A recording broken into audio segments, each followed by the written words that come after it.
Sullivan needs a straight. You do need a straight. I do need a straight. Okay. Outside. They're going outside. There we go. All-star cast here. Okay, good afternoon, everybody. And let me begin by thanking my colleagues, both from the House and Senate. I think we're going to have a few more arrive here, but we want to talk about a really important issue. For decades, America's missile defense strategy has focused on protecting our country from ballistic missiles, primarily from rogue nations. The escalating threats to our homeland requires that we need to do much more. We have threats with still ballistic missiles, cruise missiles, hypersonics, drones, hell, even balloons. They demonstrate why we need to develop a more robust, modernized missile defense system to protect our entire country. Now, we're seeing in real time how regional missile defense in the Middle East over Israel, yesterday over Qatar, and the development of the Iron Dome in Israel, much of which was with American and Israeli technology together, has been successful at protecting our citizens, our troops, Israeli citizens from attacks against Iran. Our country should use and build on this technology that we've already developed to develop our own missile defense system against similar threats. In short, we need to build the Golden Dome for America. We're already off to a great start. The three prongs of successful policy in D.C. are already driving this. What are those three prongs? Presidential leadership, appropriations, which we have in the budget reconciliation bill, and authorizing legislation. Comprehensive authorizing legislation, which is what we're introducing today with the Golden Dome Act. Now, I just want to do a shout out to President Trump. For years, going back to his first term, he has been focused on missile defense. And a lot of what we're building on here comes from the president.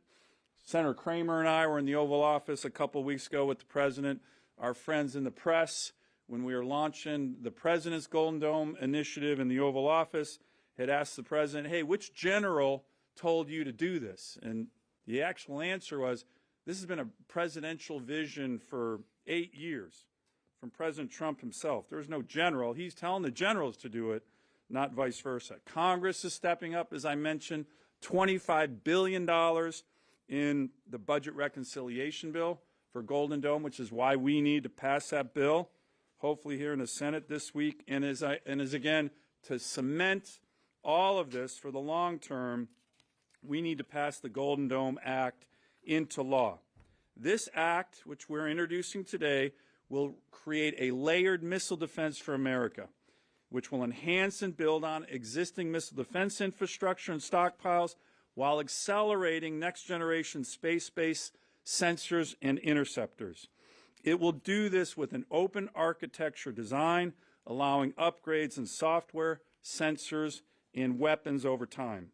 It will also integrate the work of traditional defense primes with emerging defense technology companies, and given the magnitude of this endeavor, we hope, and we have it in legislation, it will lead to a wholesale overhaul of our defense acquisition system, which is sorely needed. This bill builds on and reinforces many elements of the Trump administration's work, as I mentioned, during both the first and second Trump administrations. The president, some of you may remember, in 2019, laid his speech out at the Pentagon, laying out the principles for missile defense, calling for a missile defense review, which came out in 2022. We are building on that missile defense review, the president's executive order, and numerous meetings that we've had with senior Pentagon officials, defense experts, who have all had significant input into this bill. Ladies and gentlemen, the United States can build the Golden Dome. We have the best technology. We have the best military. It can be done. And here's the thing. No other country in the world can do this, but we can. Just yesterday, this didn't make a lot of news, up in Alaska, the Missile Defense Agency, in coordination with the U.S. Space Force and U.S. Northern Command, conducted a flight test to test the brand new long-range discrimination radar system at Clear Space Force Station in Alaska. This is the most sophisticated radar system in the world. Discrimination radar. We launched a missile into space. This new system tracked it fully and integrated it into the ground-based mid-course defense system. It was a huge success. We can do this. The Golden Dome Act will ensure a long-term statutory framework that will make us safer and cement this critical national security initiative into the laws of our nation. Now I want to call on my partner in crime in this endeavor, Senator Kramer. Thank you. Thank you, Dan. To be clear and specific, no crimes have been committed. Okay, so but there's a lot of potential. That said, thank you, Senator Sullivan, and he did such a great job of highlighting the highlights. I was thinking as he was talking to y'all that, when Donald Trump called me as a baby freshman senator to take up the cause of a Space Force on the Armed Services Committee, everyone laughed. Not only because he asked me, but because they thought it was an insane idea. And no one's laughing today. They see the reason he did it. They see the vision that he had, and everybody's pretty much on board. Dan recounts, of course, the missile defense strategy, the vision that President Trump had when others just took orders. And boy, wasn't he smart back then. One of the things that I think President Trump has demonstrated as much as anything is he has incredible vision. He can articulate that vision, and he sees around the corners. He sees things that no one else sees. And so when we had this opportunity to build a dome, in all the ways that Dan has talked about, and we'll look forward to the questions and answers, I was reminded that in North Dakota, and one of the reasons I took up the cause of a Space Force was because we actually have a space radar, a Parks radar that was built in the 1970s as an early warning system for missile defense. It's part of a much larger missile defense system called ABM back then, with interceptors and all kinds of things that, by the way, that some people would say was never used because it was shut down within weeks of being activated. But what it was used for was leverage.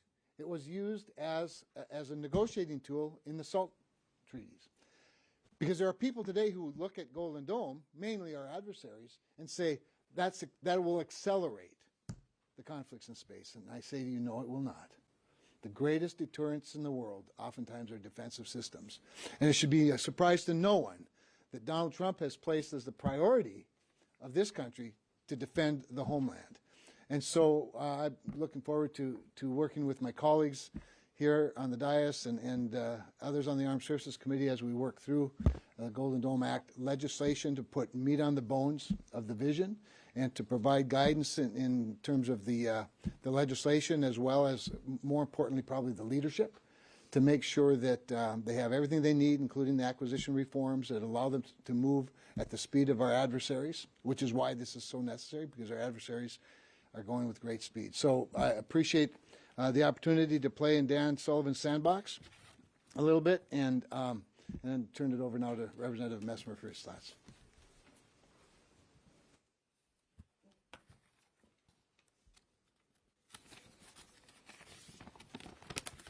All right. Well, thank you, Representative Messmer, a member of the House Armed Services Committee.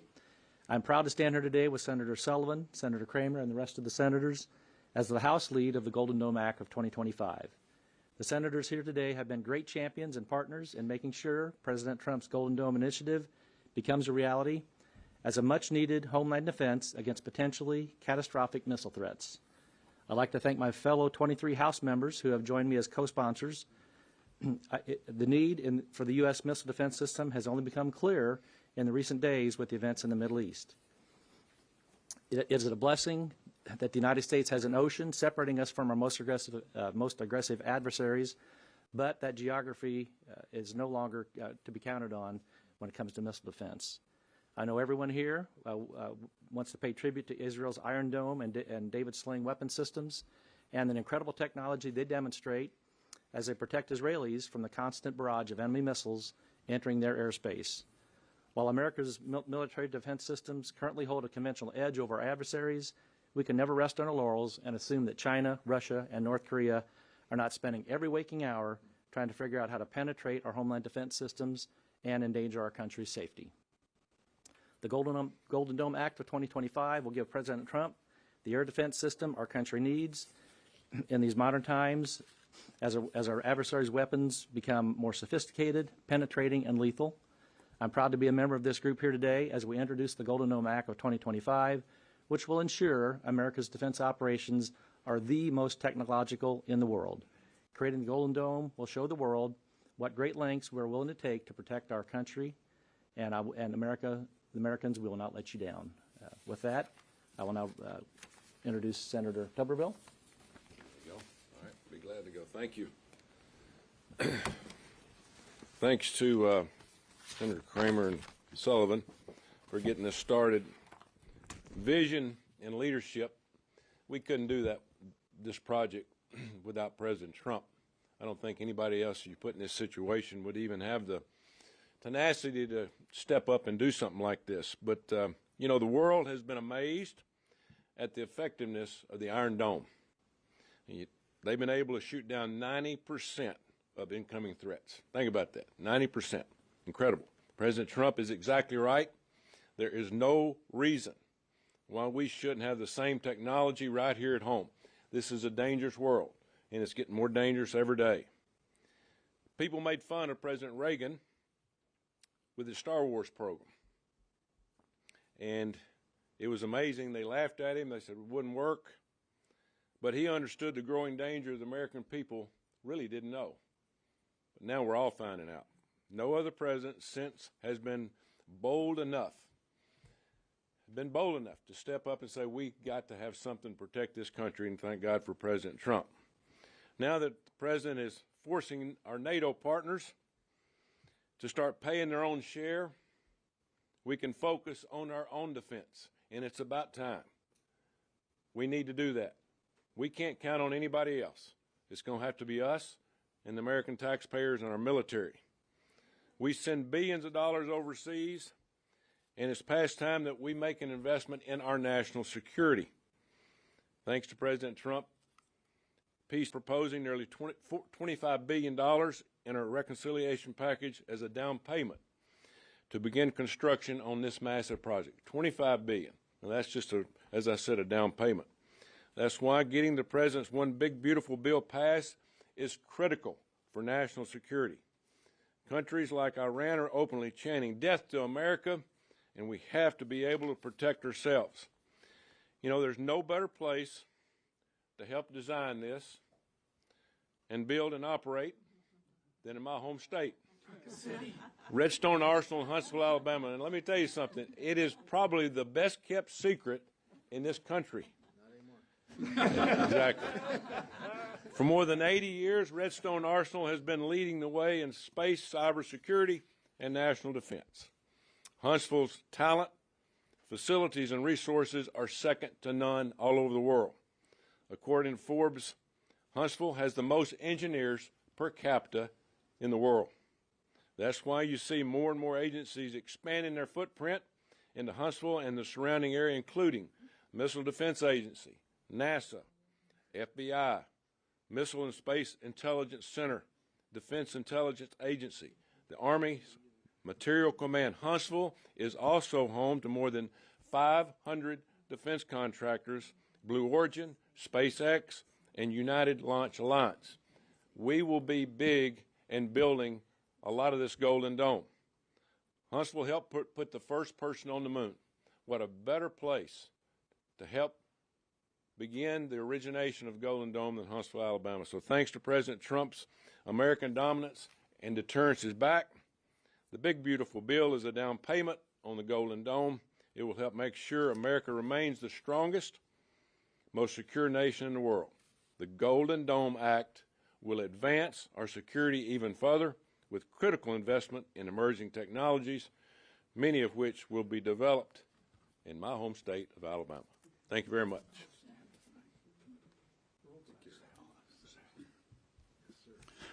Thanks, Senator Sullivan, for his leadership in spearheading Golden Dome. I'm involved in this from a very clear perspective that we have multi-domain threats, the likes of which we haven't ever seen as a country before.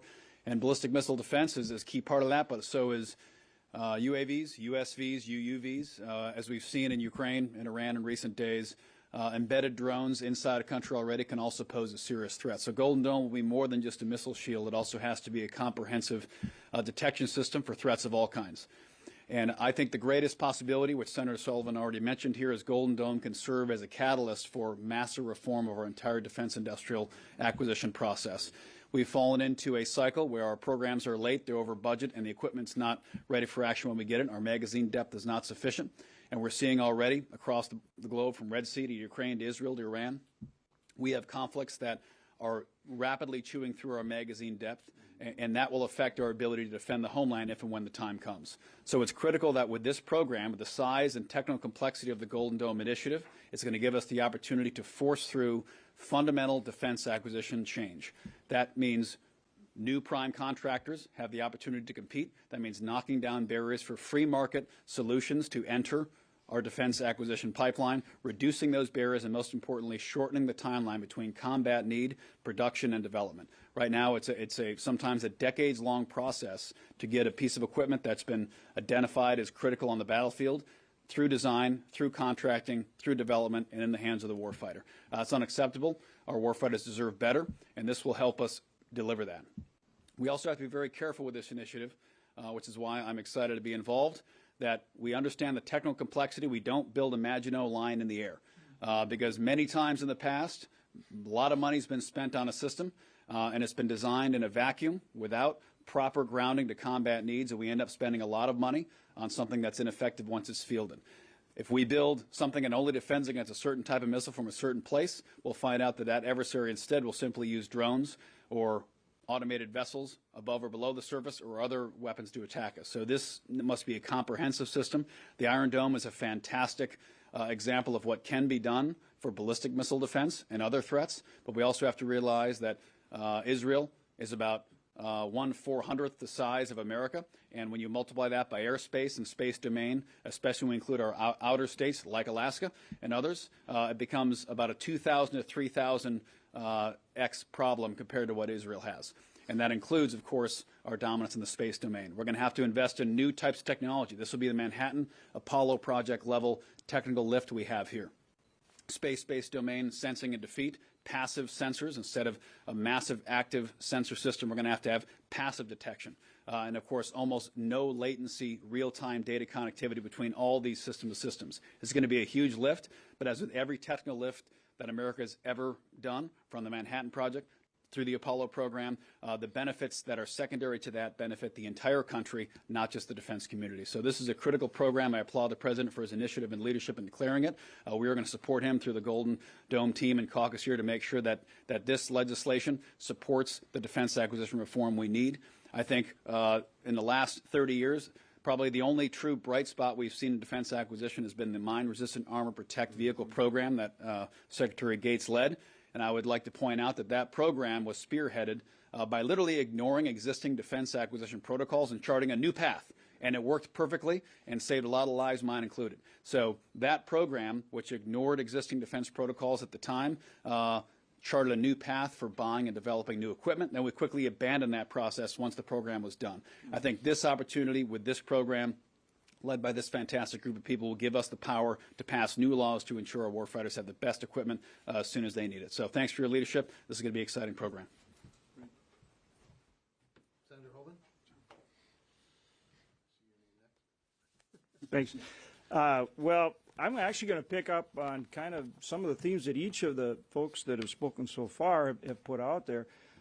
First to Senator Sullivan and Senator Kramer for their leadership on this project. And I'm going to then kind of reference something that Senator Tuberville said, which is the actual assets we have in our respective states that are going to come together to make this Golden Dome a reality, and then actually pick up on a warfighter here Senator Sheehy's comment, somebody who's been out there in theater and seen how important it is that we develop these systems, but that we do it right. And the key there is that this Golden Dome is actually going to be an integration of many different systems that we're already building and that have incredible utility each and of themselves. And they all have their own mission, which are very important, not only in the near-peer competition, but in everything we do, whether it's conflicts that we see in the Middle East or like Russia, Ukraine, or even protections here at home. They're being amalgamated into a system, Golden Dome, but they're all these, it's an array of systems across the services that we need for all aspects of our defense, both offensive and defensive capabilities. So, Senator Tuberville talked about Huntsville. Right on, I'm going to touch on that, but first I want to talk about in Minot Air Force Base, North Dakota. We have the only base that has two legs of the nuclear triad. Why do the bombers and missiles? Why do I bring that up? Because our de facto Golden Dome is nuclear deterrence until we actually build the Golden Dome. And it will continue to be a vital part of deterrence even afterwards, which is why we're updating the nuclear triad, whether it's the Ohio-class submarines or Sentinel or our bomber fleet. Across the board, we have to have better nuclear capabilities than any adversary, so they never even contemplate attacking us. And then if some rogue element does, we have something like the Golden Dome. Now let's take the components to the Golden Dome. Senator Kramer already mentioned the over-the-horizon radars, the PARC system, which are vitally important. We started building those in places like North Dakota many years ago.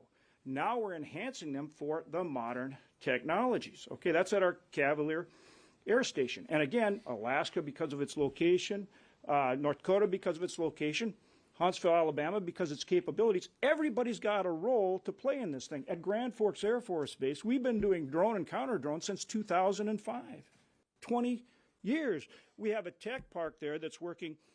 Well, I should, again, the tie back to Tommy Tuberville. You talk about space, the LEO low Earth orbit satellites, which is the first tranche of satellites that we're putting out there for global communications and many other functions. The Army base that has command of those satellites is Redstone in Huntsville. The Air Force base is Grand Forks in Grand Forks, North Dakota. Okay, so all of this stuff is going to integrate hypersonic missile development. We're doing that with TRMC, the Test Resource Management Center for Air Force. We are developing that hypersonic missile capability. Again, that's going to be part of it as well, because you've got to intercept the incoming ballistic missiles. My point is everybody's got a dog in this fight. And each of these things is vitally important in their own way. So then we come back to the guy up here who's been in the war fight, and he says, you know what, we can't build a Maginot Line in the air. Boy, is he right, because we're going to spend, for starters, $125 billion. And it's going to be more. So we got to make sure it works. And that's why as we put these systems together, the real key is how we integrate these systems, each and every one for its own utility, but coming together to create something as fantastic as the Golden Dome. Now for the keynote address. No, to wrap it up and bring us to the point that we could take some of your questions. President Reagan had a great idea, and nobody thought it would work. And everybody doubted it and thought, well, this is an actor who's throwing something out there that is pie in the sky. President Trump has brought this to fruition, and we are just so grateful that he has done that. In Tennessee, we have Arnold Air Force Development Center. This is the only place in the U.S. that you can test for hypersonics. And it is just a few dozen miles outside of Huntsville, Alabama. And as Senator Kramer said, when I was on Armed Services here in the Senate and we started talking about Space Force, you could have counted on one hand those of us that thought this could become a reality. But it's vitally important. And then as we look at the LEOs and the role that they are going to play, and that they are going to integrate so much technology that not only are you going to have real-time information going to the Pentagon and going to the Post and going to the FOB, but also going to the warfighter. And this is going to help us to save lives on the battlefield. And the Golden Dome process is going to help us to save lives here. And I look forward to what we're going to see take place not only in Tennessee, but in all the other states. This is exciting. The American people over the last few weeks have come to realize we need an extra layer of protection. And they've begun to realize how vulnerable you can be if you don't have an Iron Dome or a David Sling, or if you don't have a project such as the Gold Dome. So I'm going to turn it back to Senator Sullivan. I thank him for his leadership on this and for really hanging with this project. That's what it takes to get something, to build that momentum in the Senate Armed Services Committee, to help an idea become a reality and find that path to implementation. But we'll open it to your questions. Thank you, Marcia. So take a look. We got a good handout here. It's a serious bill. It's about 50 pages. This handout details some of the key elements of it. And we are going to work hard as we start marking up the NDAA here in a couple weeks to put this bill in the NDAA. So that we're playing with live ammo here between NDAA markup of this bill, the President's leadership, and as already mentioned, the budget reconciliation, which is a $25 billion down payment. There's a lot going on, and we need the need for speed on this. And that's why the acquisition reform component with Senator Sheehy played a critical role and was also really, really important. So be glad to take any questions on this. Yes. How do you think this changes the way countries might negotiate with us? And do you think this could lead to, I don't know, an arms race or a faster buildup of nuclear weapons? Yeah, I think there's this idea that, hey, we're going to be militarizing space, right, with a component of this.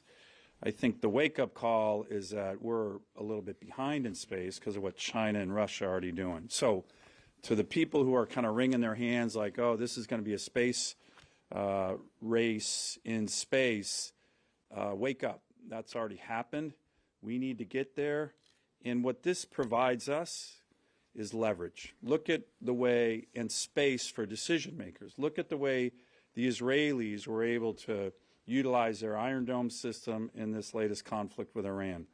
It takes away, it hopefully will take away the threat from major countries or rogue nations to come after our country. So I think it provides leverage, decision time for leaders, and it does put other countries, our adversaries, on the defensive because, as I mentioned, I think it's clear, I think most countries in the world know, we're the only country in the world of this size that has the technological capability to do it, and we should do it. And that's President Trump's vision, and we're backing it up with regard to strong legislation to make that a legacy in the law. Yeah, I might just add a couple of things. One is, Senator Hoeven referenced earlier North Dakota's two legs of the nuclear triad.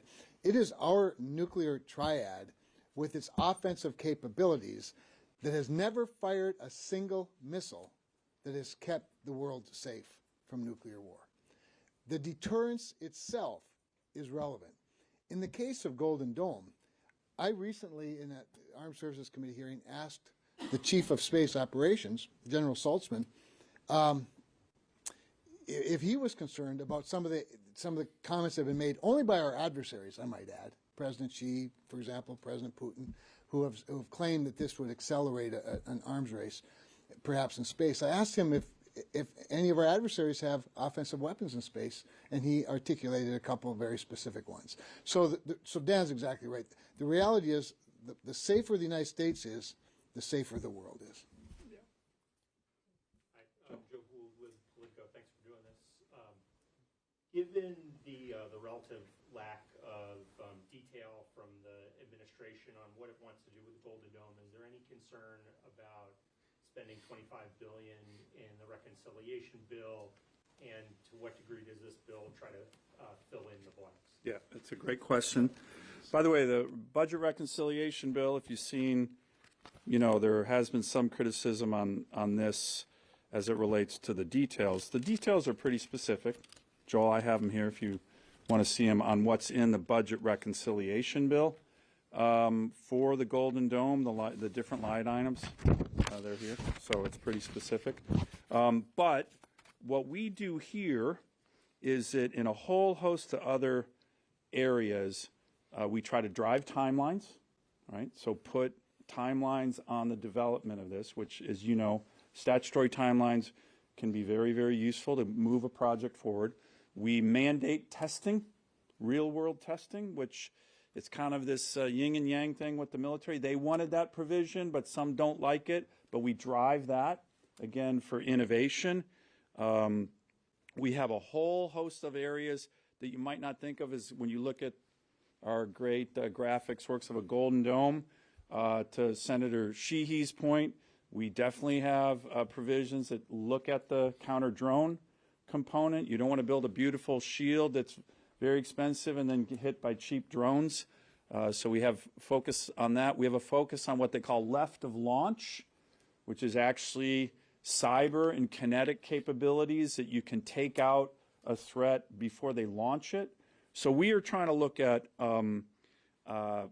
this problem very comprehensively to make sure we're not having any gaps. And then there's a lot of focus on the defense industrial base reform, integrating both the legacy systems, Alaska, we're the cornerstone of missile defense with all the ground-based missile interceptors in the country right now at Fort Greely, all the big radar systems out in the Aleutian Island chains, at Clear Air Station, but we're integrating that with new technologies, particularly in space, and the fact that this really emphasizes off-the-shelf acquisition. There's so much out there that we can do in terms of competition, and this whole idea of open architecture, new software, new system designs that come together. So we are filling in a number of the elements that are laid out in the budget reconciliation bill, particularly on driving policy, making this happen quickly, and we're pulling a lot from the president's executive order. So it's an integrated effort, and we think having it in the law makes it really, really important to keep this legacy initiative beyond the Trump administration for our country. So it's a really good question. I do think the budget reconciliation bill, though, has a lot of detail. This fills in and drives. The key thing on this is pushing to get this done, which I think the country wants. I might, Dan, this is not probably in the reconciliation piece, but in the act itself, one of the important things that gets to some of these concerns specifically about acquisition and whatnot is who the boss reports to. And we were very specific in the language. You might have noticed that the president has appointed the Vice Chief of Space Operations, General Michael Gutlein, to be the direct report over Golden Dome. We put in the bill that the direct report is to the Secretary of Defense. Now, we also know that the current deputy or deputy secretary is going to be very, very involved and very active. That's appropriate. But we want to make sure that it's crystal clear how high a priority this system is to the defense of the nation. And I think, and both with General Gutlein's background and experience and his current role, and his commitment to the types of things we're talking about in terms of speed and acquisition reforms, and with our constant encouragement. One of the reasons, I believe, that the Pentagon hasn't used some of the acquisition authorities they actually have is because they're afraid of guys like us, for good reason. We have a history, we being Congress has a history of playing gotcha with everybody that makes a mistake. We need to be just the opposite. We need to be able to say, try things, take some risks, calculated, keep us informed for sure, but we have to move at a faster pace, which requires a more entrepreneurial spirit, not just with open architecture and the primes working with, you know, the new entrance into the marketplace and all of those things. But even in how the Department of Defense itself is governed is important. So that's an important specific piece I think that we put in there. Let me add one thing too. Yes. So I'm on the Defense Appropriations Committee. So we very much want to see that these things have all of the provisions in place that both Dan and Kevin talked about in terms of how are the funds allocated, how are we making sure that the systems are on track, on budget, and how are they performing? Because when we look at this stuff in defense appropriations, we never have as much funding as we have authorization. So it's very important that we have this type of legislation that makes sure we know exactly what's supposed to go where, what the budget is, and none of these are going to be funded in 1 year. This is multi-year stuff that we're going to have to fund over time. So it's very important that we have the kind of blueprint we're talking about, which Dan went through, and also then the approach that Kevin talked about where somebody's responsible. Not everything's going to track out just the way you start, right? And so you got to be able to adjust as you go. And back to what Tim Sheehy said is you got to make sure it works. And this thing's going to evolve as we build it. So all those things are really important, but I think this is the right way to get it going. I think one of the big key factors of success in this whole project is the emergence of high-energy lasers. It's in there. We've all seen it work from a small pattern. Now we're seeing things of how they recharge the lasers in a short period of time.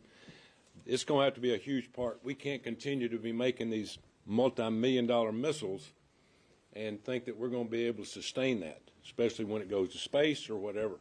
High-energy lasers are going to be a big factor in the success of this. And that's in there. Directed energy, high-powered microwaves are a component of this. Questions? Yeah. On news of day topic, if I can, obviously. Well, let's finish up the Golden Dome questions because we know it's so important, and you guys have a million more questions on the importance of this initiative. Any other questions on this great initiative that you're all very excited about? Okay. Yes. If I can, obviously your classified briefing regarding the strikes in Iran and the ceasefire deal has been postponed. Yep. Were you guys given an explanation as to why, or are you disappointed you won't hear from the administration? I think it's postponed till tomorrow, correct? Thursday. I was not given an explanation, but you know, sometimes these things happen, and I think Pentagon we already reported everything. well, but I mean, the Pentagon's pretty busy right now, and so we're respectful of that.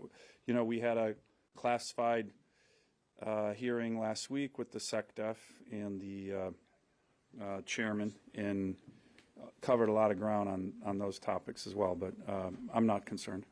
A question for Senator Sheehy. Regarding the public lands provisions in the reconciliation bill, those have now been struck out by the parliamentarian. Just your reaction to the fact that those are no longer up for sale. Would you oppose any future amendment? Yeah, Senator Daines. Microphone, sorry. Yeah, Senator Daines and myself and the entire Montana delegation have been united on that. So we're pleased to see that it's stripped out, and hopefully that's that. Other questions? Okay, thanks again, guys. Appreciate the attendance. Thank you very much. Federal lands in Alaska for sale? I sure the hell hope so.